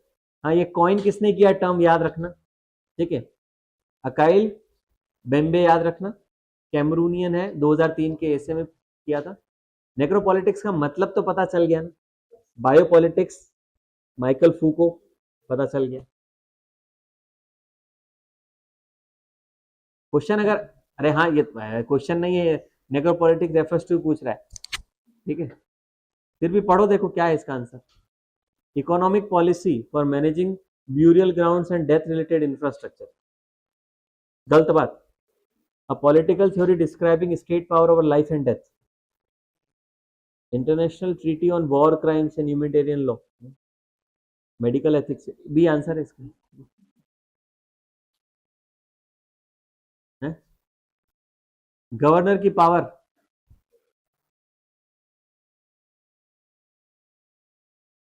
ठीक है, नहीं बताएंगे मित्र, ये आर्टिकल हम पढ़ चुके हैं, ठीक है, रिवीजन हो जाएगा, कौन बोला रिवीजन, ब्रो ब्रो रिवीजन हो चुका है ब्रो, ठीक है। आर्टिकल 200 के अंदर क्या है, या तो साइन कर देगा, या तो रखेगा अपने पास, या वापस भेजेगा तो सेकंड टाइम करना पड़ेगा, या फिर प्रेसिडेंट के लिए रखेगा, ठीक है। 201 में क्या करेगा, प्रेसिडेंट के पास जब जाता है तो, ठीक है, या तो एसेंट दे देगा, या विद होल्ड करेगा, या फिर direct the governor to return the bill, वापस प्रेसिडेंट के पास आएगा तो भी वो बाध्य नहीं है सर, ठीक है। Core constitutional issue federalism versus inaction, ये मेंस के लिए है sir. Question before supreme court, timeline वाला है सर। यूपीएससी प्रीलिम्स, आर्टिकल 200, 201, ये है, इसको रिवाइज कर लो, ये हो गया रिवीजन, इस पर बात कर चुके हैं मैडम, ठीक है, इसको रिवाइज कर लो। अब चेंज करेंगे अपन सब्जेक्ट, ठीक है।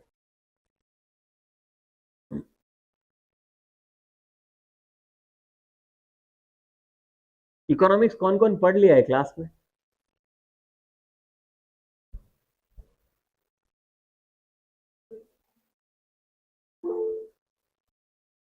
तो अपन इकोनॉमिक सर्वे पढ़ेंगे, बजट पढ़ेंगे तो समझ आएगा, है, तो सर्वे बजट की क्लास होनी है अभी, है? नहीं नहीं, मैं कह रहा हूँ बजट तो करेंगे ही, बजट तो, बजट और इकोनॉमिक सर्वे दोनों करेंगे, उसमें समय भी लगेगा थोड़ा, तो पॉइंट ये है कि फिर उसमें टर्मिनोलॉजीज पे बहुत ज्यादा बात नहीं करेंगे अपन, है ना, आंखें मुंह खोल के मत बैठे रहना फिर। नहीं, आ जाएगा समझ में, अपन बात करते हैं, मैं बीच बीच में कंसेप्ट, पॉलिटी में फिर आ जाती है चीजें समझ में, इकोनॉमिक्स में थोड़ा सा बेस चाहिए होता है, आ जाएगा, पर आ जाएगा, कोई दिक्कत नहीं है, ठीक है, हो गया। NO TTO, ठीक है, नोटो,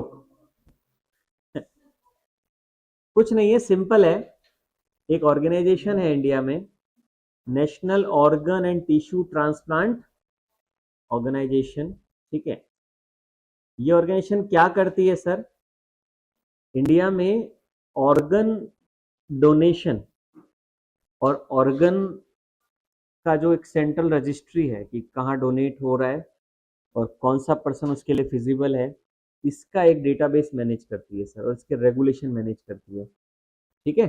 अभी उन्होंने ये बोला है कि अगर ऑर्गन्स डोनेट किए हैं किन्हीं ने, तो ऑर्गन जब आप प्रोवाइड कर रहे हैं किसी को, तो हमको विमेन को प्रायोरिटाइज करना है।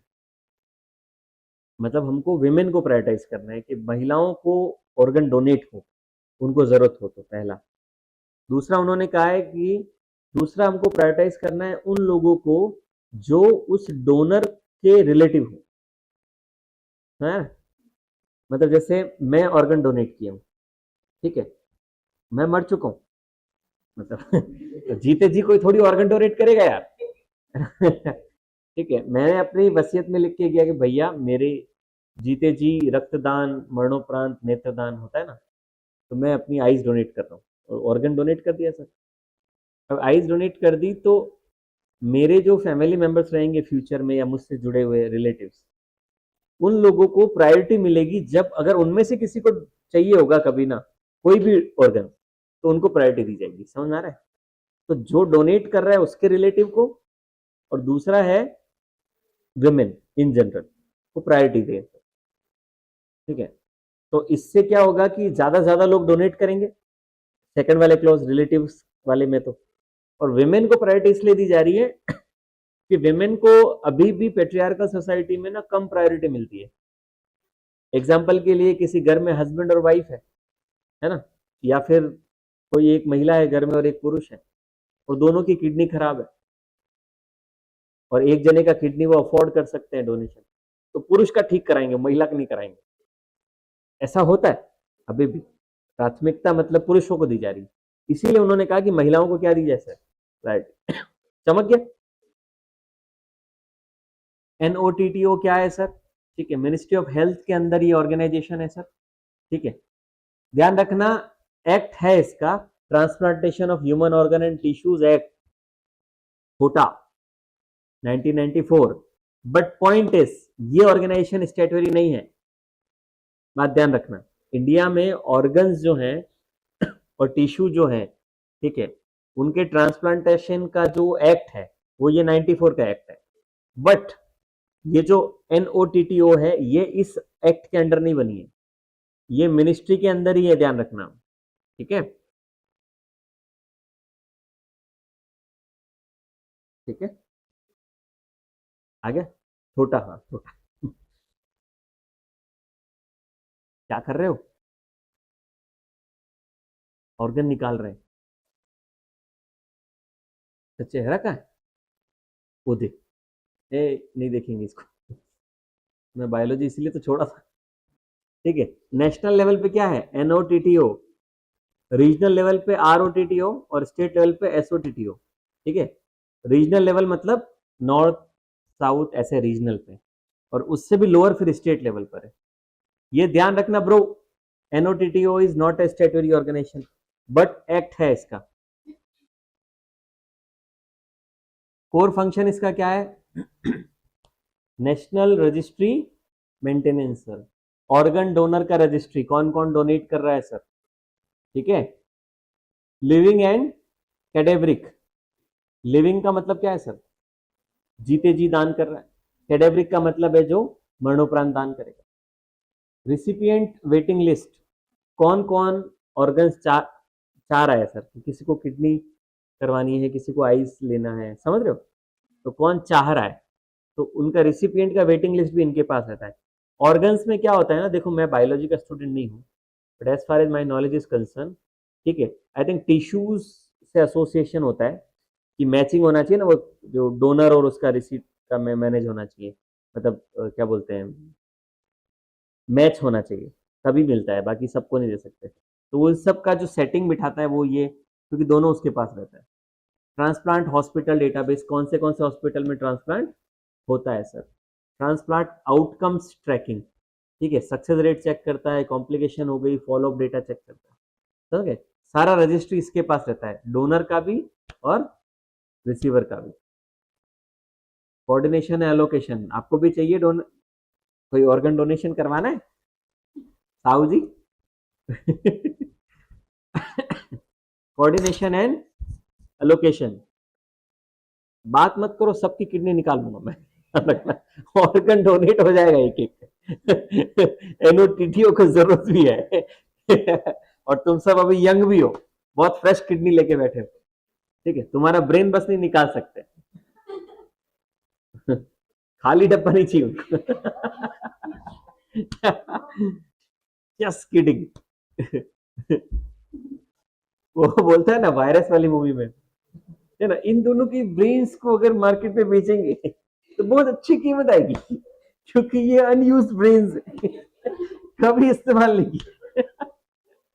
सही सीन है ना वो थ्री इडियट्स में, unused brains. Very nice. Hmm hmm, तुम्हारे दो दो ऑर्गन निकाल लेंगे, समझ रहे हो?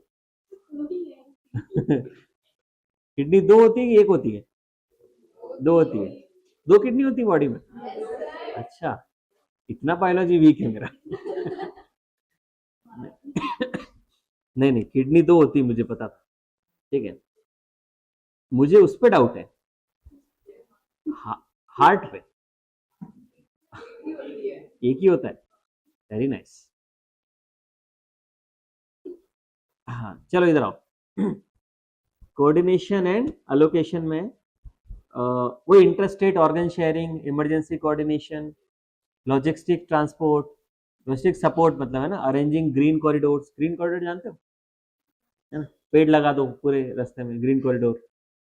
Non sense. ग्रीन कॉरिडोर का मतलब होता है कि किडनी को कहाँ से कहाँ पहुंचाना है। एग्जाम्पल के लिए बेंगलोर में डोनर है सर, है ना, और पता चल रहा है दिल्ली में कौन है, रिसीवर है। तो भाई साहब आपको डोनेट करने के बाद उसको बहुत लंबे समय तक उसको क्या बोलते हैं, उसको उस लिविंग कंडीशन में रखना इज टास्क। उसको जल्दी जल्दी क्या करना पड़ता है ना। आपने मूवी देखी है Traffic? It takes 150 minutes to save a life. किसी ने नहीं देखी? आपने गाना सुना है, नेकी की राहों पे चल? सुना है? रब्बा रहेगा तेरे संग, वो तो है तेरे दिल में, हाँ, तो क्यों बाहर उसे ढूंढता। सुना है? नहीं सुना है? अरिजीत सिंह ने गाया इस गाने को, नेकी की राहों पे तू चल, है ना। ये मूवी है, एक मूवी है, मूवी को देखना समय मिले जाके। हे बात सुनो, मूवी देखना जाके।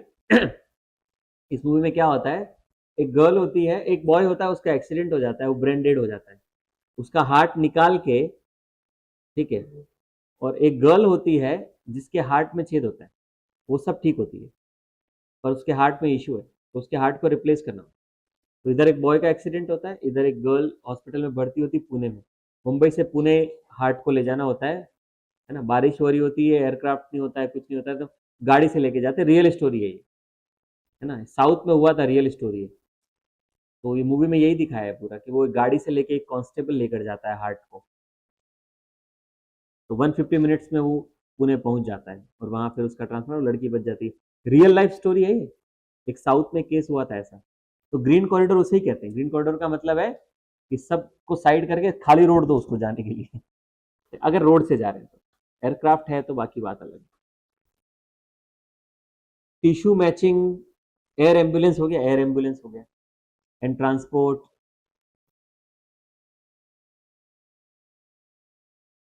मैं किडनी निकलवा दूंगा, बता रहा हूँ Soni ji. Tissue matching, equitable distribution, समझ गए? प्रमोशन एंड अवेयरनेस, लोगों को बोलना है कि भैया नेत्रदान करो, रक्तदान करो, समझ रहे हो? लोग नहीं कर रहे, कहाँ कर रहे हैं, लोग दान कहाँ करते हैं? भारत में बहुत कम परसेंटेज है, ये भी आएगा देखना। अब जब अब मतलब आने वाला इसमें है, ठीक है। देखो, public awareness campaign, educating citizen about brain death and organ donation. Brain death हो गई है ना, उसके बाद आपको ऑर्गन डोनेट कर सकते हो आप, है ना। वो वेजिटेटिव स्टेट पर है, तो कई बार मोह नहीं छूटता ना, तो ब्रेन डेड तो कॉमा में चला गया वो व्यक्ति, तो मतलब ब्रेन डेड, समझ। डिजीज डोनेशन प्रमोशन, ठीक है, encouraging families to consent to organ donation after brain death. Myth busting, addressing religious cultural medical misconception. Religious भी बहुत सारे मिसकंसेप्शन है, समझ रहे हो? क्वालिटी एश्योरेंस एंड मॉनिटरिंग होगी, जेंडर वुमेन को क्या है, जेंडर डिस्पैरिटी के लिए वुमेन का कम रजिस्ट्रेशन हुआ है सर डोनेशन रिसीव करने के लिए, फैमिली डायनेमिक्स है, लिविंग डोनेशन पैटर्न, ब्ला ब्ला ब्ला ब्ला, रीड करना, प्रायोरिटी फॉर रिलेटिव्स भी है। देखो, India face a severe shortage of organ for transplantation, transplantation में रिसीव करने वाले बहुत है, ठीक है, क्योंकि किडनी और लीवर तो खराब करके बैठा है इंडिया, दारू चल रही है, समझ रहे हो, है ना, समझ रहे हो, हाँ, बहुत बहुत अब्बड़। छत्तीसगढ़ में तो चाउर वाले बाबा चावल दे देते हैं, ठीक है, चावल मिल जाता है, टमाटर मिल जाता है, टमाटर चटनी और चावल मजा ही अलग है, समझ रहे हो, पताल चटनी और भात मिल गए मोला, ठीक है, और हम क्वार्टर चाहिए बस, क्वार्टर मिला, पताल चटनी बस खा के सो जाएगा वो, पी पा के मजा आ जाएगा, है ना, चखने की जरूरत ही नहीं, चटनी चाट लेते हैं, गजब माहौल है छत्तीसगढ़ का। हाँ और क्या, छत्तीसगढ़ का जो लोकल व्यक्ति है ना, उसको ज्यादा टेंशन है ही नहीं, फालतू टेंशन लेना ही नहीं उसको, उसको बोलना भैया देश आ रहा है, देश आमा चटनी खावे समझ रहे हो? उसको बोल रहे भैया देश में अटैक हो गया, आमा चटनी खावे गजब, छत्तीसगढ़ में मतलब समझ रहे हो, अलग माहौल है, बढ़िया है, ठीक, पर इसका जो फायदा है वो बाहर का व्यक्ति उठाता है, इसीलिए बड़ी बड़ी इंडस्ट्रियल और सब जगह पे कौन बैठे, मोस्टली बाहर का व्यक्ति बैठा, लोकल व्यक्ति अभी भी क्या है, अपने जीवन में व्यस्त है, फालतू का टेंशन लेता ही नहीं, कोई टेंशन नहीं फालतू का, हाँ। बड़ी बड़ी बातें उससे करवानी, करता ही नहीं बड़ी बड़ी बातें, हाँ। उसकी लोकल समस्या ज्यादा है, छोटी बात है चखना में क्या खावे, अरे अरे भैया समझ रहे, उधर भूकंप आ रहा है, अरे तू क्या खावे बताना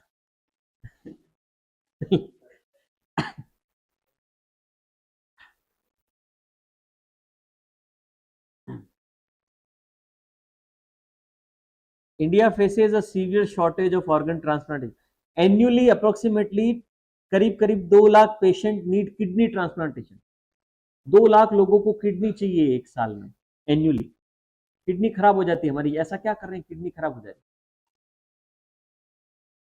बताओ, हैं, मोमो, मोमोज खा रहे हैं, मोमोज से किडनी खराब नहीं होती,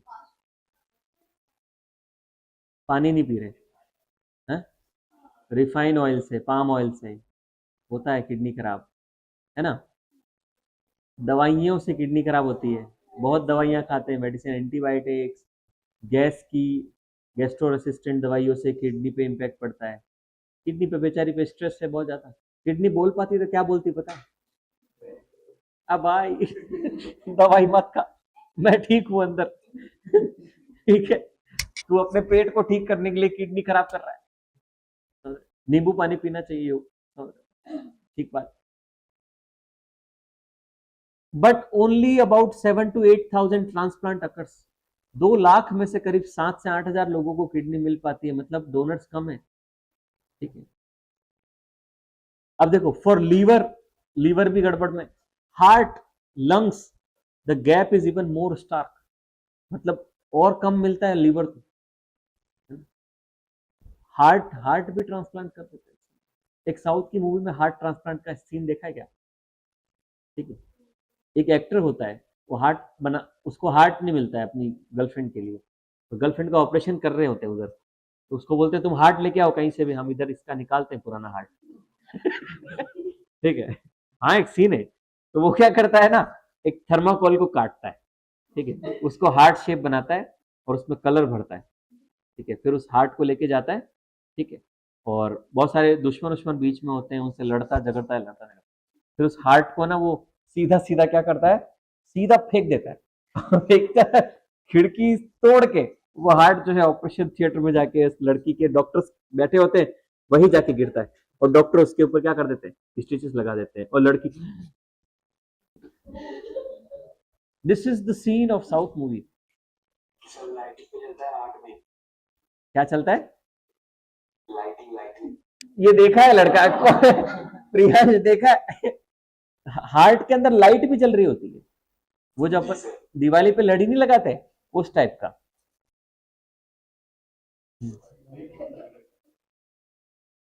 ये किया है साउथ का मूवी है, तुम ऐसी चेक कर लेना, हार्ट मेकिंग सीन साउथ, बता देगा वो, है ना।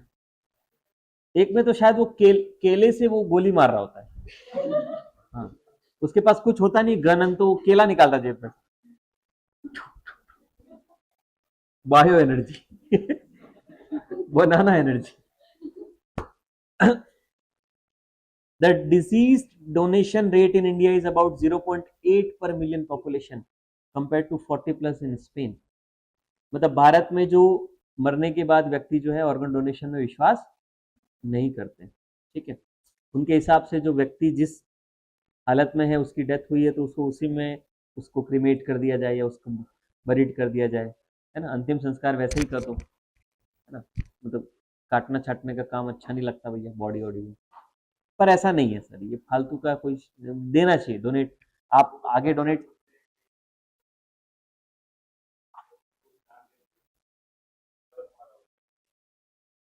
वो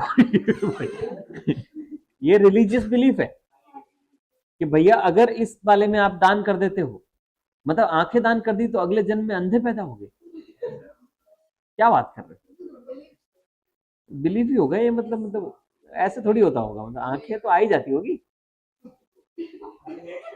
अरे तो हार्ट डोनेट कर देगा तो बिना हार्ट के कैसे पैदा होगा, थिंक अबाउट इट, पैदा ही नहीं होगा वो, है मुक्ति।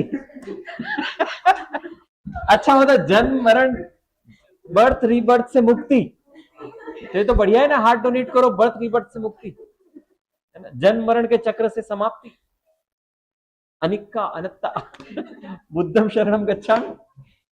क्या हो गया, ठीक है sir.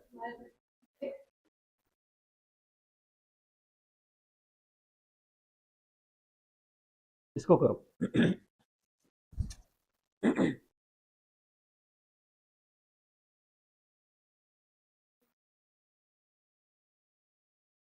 Ultra fast 1 and 2।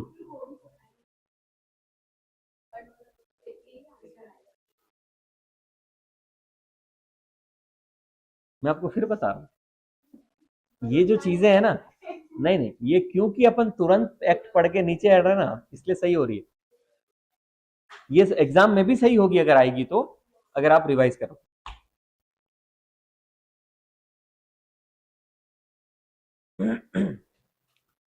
Yes, constitution में अभी एक बिल पेश हुआ है, ठीक है, 130th अमेंडमेंट बिल, एक्ट नहीं बना है अभी, ये पार्लियामेंट्री कमेटी को रिकमेंड हुआ है लोकसभा के अंदर, अभी पास नहीं हुआ है ये।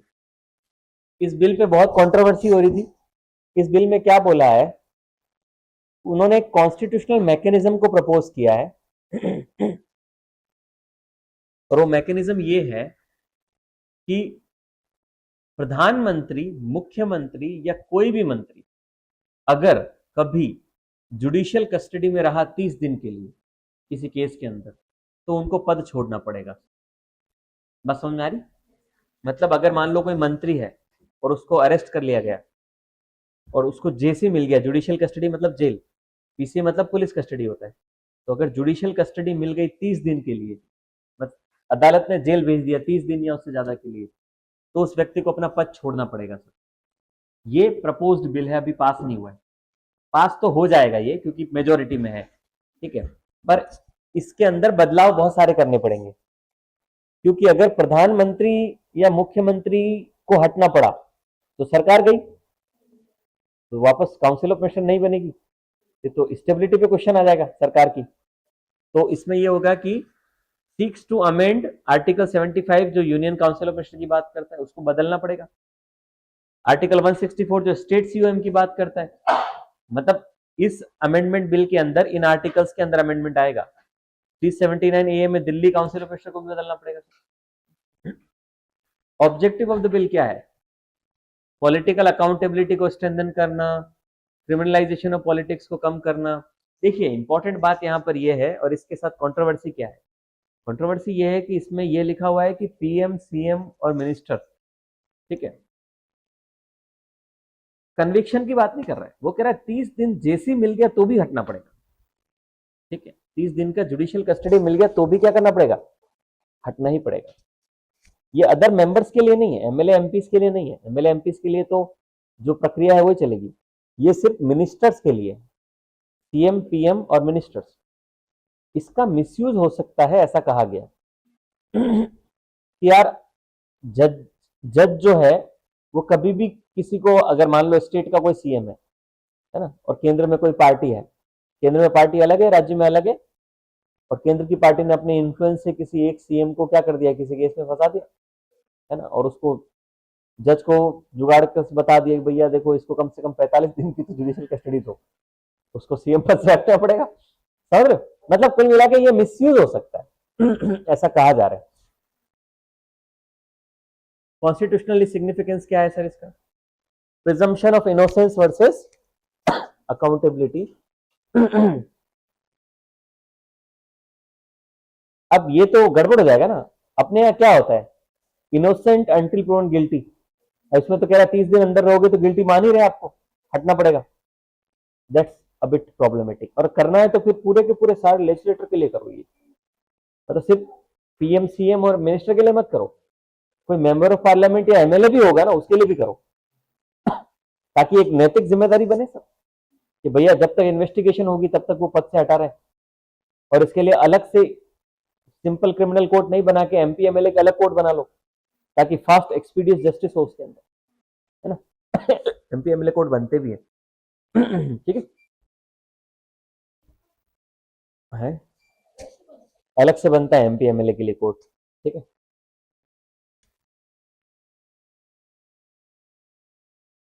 ये पास नहीं हुआ है अभी, अभी ये कमिटी के पास गया है। Promotion and regulation of online gaming act, ये भी आपको रीड करना है खुद से, ठीक है। ये पास हो गया, एक्ट बन गया। ऑनलाइन गेम्स जो है ना उनके लिए एक्ट बना हुआ है, ठीक है।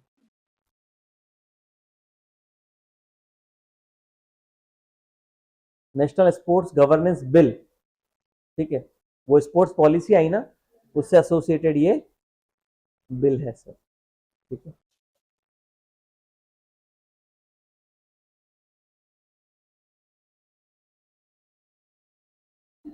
घड़ी ठीक है, दो तीन एक्ट हैं पीछे पीछे के, इनको रीड कर लेना आप लोग। अरे क्या तैयार क्या हो गए, रुको थोड़ा सब्र करो, मिलेगा छुट्टी, मिलेगा घर जाने को, एक्साइटेड हो जाते हो बिल्कुल।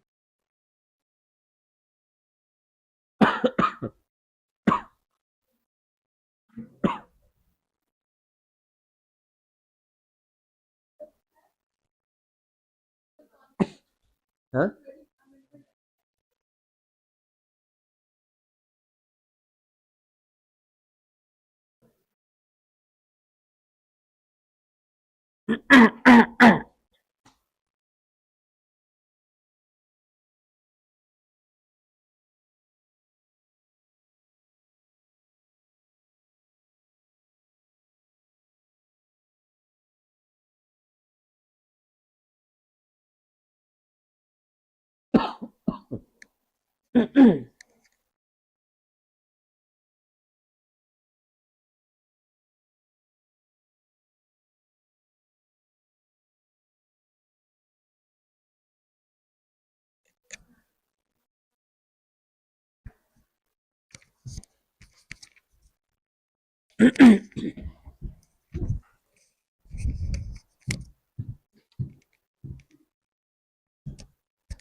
इतना बड़ा बड़ा लिखना जरूरी नहीं है,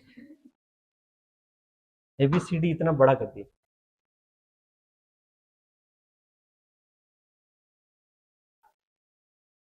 बस।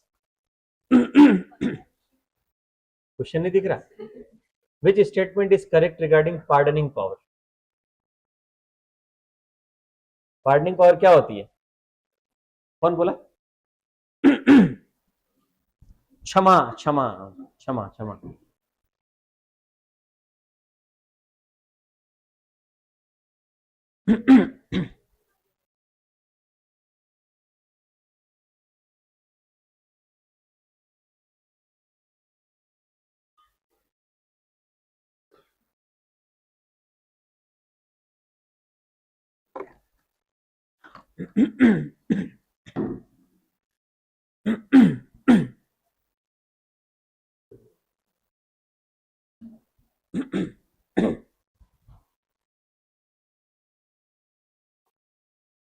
हाँ, हो गया। क्या? बी है, president can pardon court martial. अरे तो थोड़ा तुम्हारा ईमानदारी तुम्हारे पास नहीं है क्या?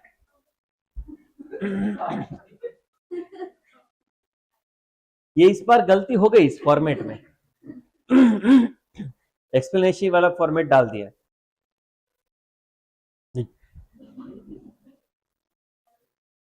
इसमें भी एक्सप्लेनेशन लिखा हुआ है नीचे। हाँ, ये एक्चुअली वो वाला है। दूसरा देखते हैं।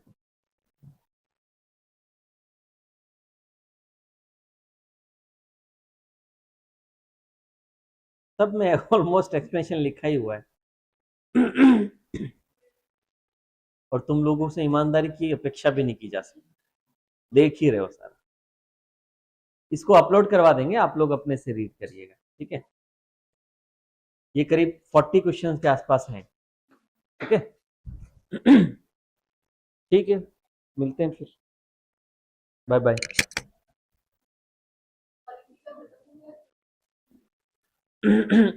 अगस्त तक का हो गया है, 4 महीने का और पढ़ सकते हैं।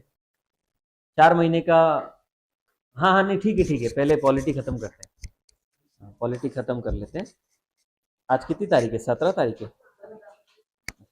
18, 19, 20।